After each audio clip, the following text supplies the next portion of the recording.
సహజంగా ఉంది.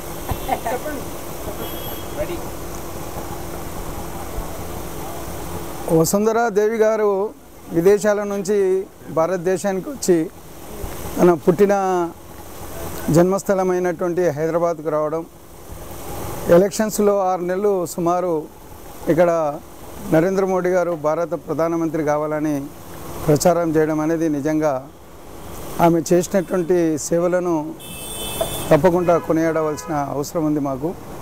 ఎందుకంటే దేశభక్తి, జాతీయ భావాలు, మాతృభక్తి ఉన్నటువంటి వసుంధరాదేవి గారు ఈ యొక్క భారతదేశంలో నీతివంతుడైనటువంటి, ధైర్యశాలైనటువంటి మరి నరేంద్ర మోడీ గారు ప్రధానమంత్రి కావాలని, దేశాన్ని రక్షించడానికి, ధర్మాన్ని కాపాడడానికి, సంస్కృతిని కొనసాగించడానికి మరి వారు చేసినటువంటి ప్రచారాన్ని నిజంగా నేను హృదయపూర్వకంగా అభినందిస్తున్నా. కేవలం నరేంద్ర మోడీ ప్రధానమంత్రి కాదు, ఇక్కడ స్థానికంగా భాగ్యనగరంలో చాలామంది ఎమ్మెల్యే అభ్యర్థులకు, అదే రకంగా పార్లమెంట్ అభ్యర్థి బండారు దత్తాత్రేయ గారికి కూడా వారు ప్రచారం చేయడం జరిగింది. ఎన్నో మరి బహిరంగ సభల్లో వారు ఉపన్యాసాలు ఇవ్వడం జరిగింది. అదే రకంగా చాలా ర్యాలీలో కూడా వారు మరి పాల్గొనడం జరిగింది.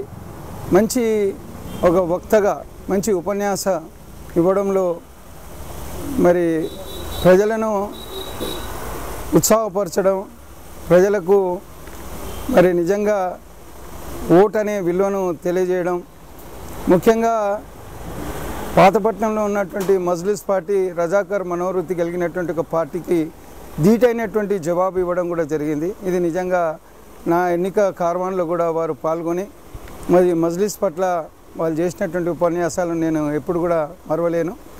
మరి మొత్తం పైన ఈ యొక్క భాగ్యనగరంలో భారతీయ జనతా పార్టీ గెలుపుకు వారు చేసినటువంటి కృషికి పార్టీ తరఫున నా యొక్క వ్యక్తిగతంగా హృదయపూర్వకంగా అభినందిస్తూ సెలవు తీసుకున్నాను. భారత్ మాతాకి జై.